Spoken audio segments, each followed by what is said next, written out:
Nama saya Dimas Nanang Heriadi. Sementara alamat saya Desa Soko, Baglen, Kecamatan Baglen. Status saya sebagai perupa. Perupa itu ya pekerja seni lah. Bisa juga saya sebagai relawan budaya juga. Nah, di sini saya tinggal di Desa Soko ini kan banyak situs-situs budaya, situs-situs yang perlu kita angkat agar tidak punah.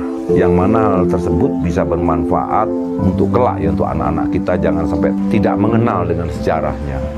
Soal percaya nggak percaya itu kenyataan, tapi tidak bisa dibuktikan seperti orang-orang sekarang, anak-anak muda maupun orang sekarang selalu itu sejarahnya gimana, bentuknya gimana. Nggak usah jauh-jauh, kerajaan Majapahit sampai sekarang itu di mana posisi keberadaannya aja nggak tahu. Itu zaman dulu, apalagi Kebu Kuning. Kalau katanya itu memang dari situ. Jadi ceritanya awalnya begini. Kok di sini ada Kebu Kuning, pasti ada ceritanya tuh, ada sejarahnya. Ternyata saya urut-urut itu memang ada sejarahnya, namanya cerita rakyat. Cerita rakyat zaman dahulu. Jadi dari namanya desa Kiskendopuro yang dari Kali Gesing itu kan sepanjang itu kan lereng Manoreh. Lah Kiskendopuro itu di situ tuh ada perkampungan, ada desa namanya Kiskendopuro. Kiskendopuro itu dulu terkenal dengan masa zaman dulu, zaman kerajaan zaman dulu tuh banyak begal, banyak perampokan, perkosaan, karena manusia zaman dulu kan pikirannya itu siapa kuat, dia yang menang. Jadi kalau raja zaman dulu kalau kita bisa membunuh orang 10, kita diangkat jadi patih, jadi panglima zaman dulu kan gitu. Memang sejarahnya seperti itu. Dan akhirnya di Kiskendopuro itu ada tokoh waroan lah istilahnya, itu apa namanya, preman kalau istilah sekarang tuh namanya Lembu Suro dan Maeso Suro.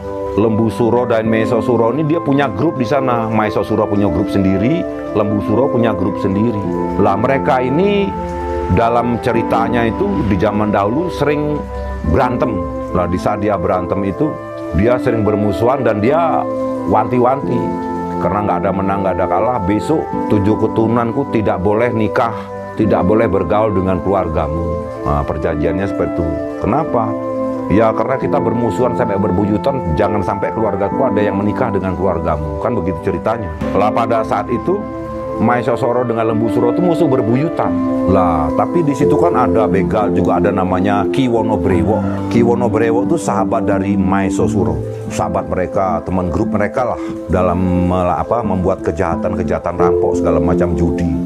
Di saat itu namanya suasana ini kan tidak benar, banyak perampokan segala macam. Ada salah satu punggawa kerajaan yang dari Baglen itu melihat situasi di keadaan wilayah Kali Gesing sampai ke bawah di lereng Manoreh.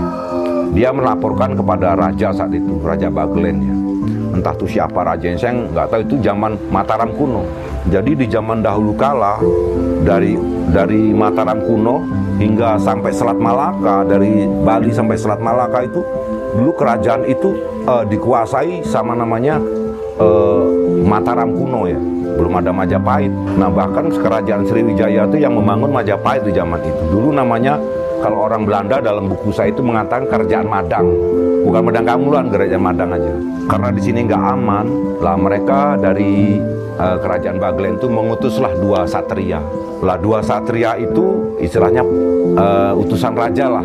Dia memerintahkan kepada 2 satria ini untuk mengamankan daerah Baglen itu. Namanya Waseso Anurogo sama Joyorekso. Patihnya itu namanya satu patih Waseso Anurogo, yang kedua Joyorekso. Lah Joyorekso ini diperintahkan kemari, dia menyamar menjadi masyarakat biasa untuk menenangkan masyarakat yang sering ada rampok, ada segala macam di wilayah Baglen. Nah di situ pas di saat perjalanan ketemu dengan namanya Ibu Luano.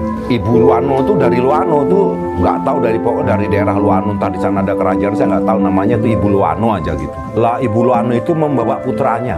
Hasil perkawinan antara Ibu Luano itu dengan Maeso Suro, lahirlah anaknya namanya Potro Jenar. Lah Ibu Luano itu lahir anaknya Potro Jenar, dia takut anaknya bodoh atau gimana, terpengaruh dengan gimana, disekolahkan di situ di tempatnya si Waseso Anurogo dengan Joyorekso tadi. Lah mereka di sana membuat semacam komunitas padepokan. Dia buat padepokan di sana. Di sana membuat padepokan itu dikasih nama lah padepokan itu Gua Semar.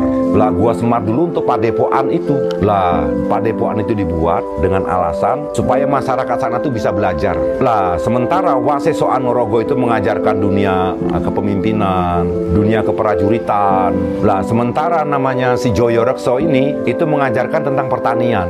Zaman dulu kan nggak ada pertanian segala macam, nggak ada, itu diajarkan agar masyarakat di lereng Manore ini pada pinter-pinter lah gitu zaman itu. Lah tapi karena si Lembu Suro sama Maeso Suro ini bermusuhan, suatu ketika datang melihat Potro Jenar ini bersekolah di padepokannya Gua Semar itu. Lah terus Lembu Suro ini juga begitu, anaknya namanya Dewi Sekar Kuning. Dewi Sekar Kuning itu juga ingin belajar di situ. Jadi satu padepokan lah di Gua Semar itu ada Dewi Sekar Kuning, ada Potro Jenar. Potro Jenar itu anak dari Maeso Suro dengan Dewi Luanu. Nah, sementara si Lembu Suro ini punya anak namanya Dewi Sekar Kuning. Lah Dewi Sekar Kuning ibunya tidak diketahui di mana gitu, ceritanya zaman dulu seperti itu. Saat mereka itu mulai berlatih bercocok tanam, mulai diajarkan di Gua Semar itu, Maeso Suro ini menyuruh sama Ki Wonobrewo, "Ayo Ki Wonobrewo, tolong kau lihat, kau awasin anakku yang sekarang lagi berguru di Gua Semar tuh, apa yang diajarkan di sana." Ki Wonobrewo itu dia melihat di sana tuh, terus dia pulang lagi. Setelah dia lihat melaporkan sama Maeso Suro. "Wah Maeso Suro, wah ini kamu jangan kaget Maeso Suro. Ternyata di padepokan Gua Semar itu anakmu tuh sering bergaul sama Dewi Sekar Kuning." "Masa?" "Iya." Oh, akhirnya Lembu Suro ini dia ngamuk, marah. "Oi Potro Jenar," dia nguntak-nguntak apa namanya tuh kalau mau nyumpah-nyumpah itu kalau zaman dulu. "Aku minta dengan kamu jangan sampai kau bergaul dengan Dewi Sekar Kuning. Tahu kamu bapaknya Dewi Sekar Kuning itu bermusuhan berbuyutan sama aku. Jangan sampai ada keluarga kita yang menikah atau berkawin dengan keluarga Maeso Suro dengan Lembu Suro." Jangan. Akhirnya dia pulang, dia marah. Terus singkat ceritanya itu bapaknya tuh nyedakke. Saat dia latihan belajar bertani itu nyedakke apa, menyumpah. "Hai Potro Jenar, aku sumpah kau mulai besok kau jangan lagi bergaul dengan itu. Kalau nggak kau aku jadikan kebu," katanya. Di saat bertani Potro Jenar tuh tahu-tahu badannya berubah. "Kenapa badanku jadi tambah membesar, gereng-gereng gitu?" Dewi Sekar Kuning ini kan bersahabat, "Kenapa Potro Jenar? Kok sampai kamu seperti ini? Ada apa?" Dengan gereng-gereng gitu. "Potro Jenar, ada apa ini?" Nah itu terus si Joyorekso ini ngelapor sama Waseso Anorogo. "Waseso Anorogo, ternyata si Potro Jenar tuh badannya membesar kayak kerbau jadi besar." "Masa?" "Iya," katanya. Lah terus si Ki Wonobrewo ini lapor kepada Maeso Suro mengatakan begini, "Hai Ki Wonobrewo, aku perintahkan dengan kau bunuh saja anakku itu," katanya. Nah dibunuh dengan keris, namanya keris Sosoro Geni. Lah kerisnya itu untuk membunuh Potro Jenar tadi. Begitu saat dia pergi ke sana mau membunuh karena dia kebunya besar ngamuk, mau dibunuh sama si Ki Wonobrewo tadi. Saat dia mau bunuh gini, kan nggak ada orang. Si Dewi Sekar Kuning kan memeluk si Potro Jenar, kenapa begitu. Sementara Joyorekso ini melaporkan ke Waseso Anorogo bahwa ada kejadian semacam itu, dia datang. Waseso Anorogo ini sakti, dia punya pecut. Lah mau membunuh karena kebunya ngamuk, mau dibunuh sama Ki Wonobrewo, itu nyamper ke lehernya itu Dewi Sekar Kuning, gret gitu. Dewi Sekar Kuningnya pingsan terus mati dia di tempat itu. Nah terus begitu Waseso Anorogo datang sama Ki Joyorekso datang dengan pecutnya itu, Ki Wonobrewo diserang sama dua satria dari Bagelen ini, dipecut. Lah akhirnya si Ki Wonobrewo ini mati, terus dilemparkan ke arah gunung sebelah lor itu, dikasih nama Gunung Lanang. Ki Wonobrewo itu jadi Gunung Lanang. Nah sementara si Potro Jenar ini disumpah jadi kebu kan begitu. Nah saat itu mereka datang, mereka itu antara Waseso Anorogo dengan Ki Joyorekso ini bilang kepada masyarakatnya pada sedih karena ditinggal mati sama si Potro Jenar sama Dewi Sekar Kuning ini, karena dia orang baik kan. Dia bilang, "Sudahlah, jangan kau tangisi aku," katanya bilang itu. Terus si Waseso Anorogo mengatakan begini, "Sesuk rejaning jaman desa iki tak jenengake Desa Kebu Kuning." Nah karena darahnya mengalir tuh keluarnya bukan merah tapi kuning, makanya namanya Dewi Sekar Kuning. Maka desa itu dikasih nama desa iki tak jenengake Desa Kebu Kuning. Lah airnya yang mengaliri sungai ini sampai ke Bogowonto, airnya berwarna kuning. Nah, itulah makanya desa di sini dinamakan Desa Kebu Kuning. Nah, sementara Putri itu meninggalnya di situ, airnya kan agak berwarna kuning. Sementara si Potro Jenar di situ menjadi batu. Sementara Ki Wonoberwo menjadi Gunung Lanang. Ada cerita Ki Wonoberwo menjadi Gunung Lanang. Gua Semar itu tetap di sana. Waseso Anurogo sama Ki Joyorekso itu kembali ke Kerajaan Bagelen saat itu. Ceritanya seperti itu, maka di situ dikasih nama Kebu Kuning. Lah, arti dari Kebu Kuning ini tadi, dari keseluruhan ini tadi, setelah saya pelajari kok ada nama-nama seperti itu, saya juga nggak tahu. Ternyata dalam rangkaian itu merupakan sanepo, petunjuk. Bahwa petunjuk itu Maeso Suro, Lembu Suro itu menunjukkan sikap-sikap yang tidak baik. Bermusuhan, merampok, itu namanya desanya Kris Kendopuro. Lah, punya anak yang bagus. Lah, anaknya tuh namanya Potro Jenar. Potro itu minyak ya, Jenar itu yang bercahaya. Jadi minyak yang bercahaya itu ada manfaatnya, ada istilahnya tuh, ini loh orang yang bagus, contoh dia tuh kan, menunjukkan contoh yang baik. Untuk menjadikan sekolah yang bagus tuh dia harus rajin belajar, itulah yang bersinar di masa depannya mendatang. Jadi Potro Jenar itu artinya itu. Sedangkan Dewi Sekar Kuning itu adalah melambangkan seorang ibu ya, ibu yang anak generasi muda yang punya harum namanya ya. Jadi cikal-cikal bakal itu. Lah, sementara di situ Ki Wonoberwo itu adalah orang yang jahat, yang sering adu domba. Nah, itu nggak bagus, itu kan senepo-senepo ya. Nah, terus sementara Waseso Anurogo itu adalah utusan dari Kerajaan Bagelen itu, wasis mengolah raga. Kamu harus bisa mengolah dirimu.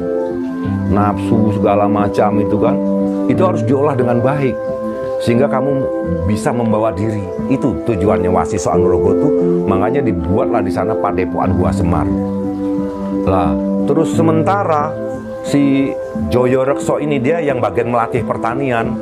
Kamu akan jaya kalau kamu mau rekoso, istilahnya mau mengolah bikin pertanian, mau rekoso itu kamu akan senang hidup kamu. Nah, itulah ada Waseso Anurogo, terus ada Joyorekso, Potro Jenar, Dewi Sekar Kuning, terus ada Ki Wonoberwo pengadu domba. Lah, ini tadi dikumpulkan dalam satu cerita sehingga menjadi desa itu namanya Desa Kebu Kuning. Rejaning jaman sesuk tak jenengake desa ki Desa Kebu Kuning. Ceritanya seperti itu. Inilah ceritanya, cerita rakyat ya, cerita rakyat yang bermanfaat. Kita tahu desanya Desa Kebu Kuning, ternyata ada cerita tentang Kebu Kuning. Ini salah satu kebanggaan kita sebagai masyarakat Desa Soko. Hanya itu aja. Dan kenapa itu kita buat di sana, sudah kita buat patungnya. Nah, itulah cerita-cerita sejarah, dan ini jangan sampai hilang, jangan sampai pudar. Kira-kira seperti ini aja dari saya. Terima kasih. Assalamualaikum warahmatullahi wabarakatuh.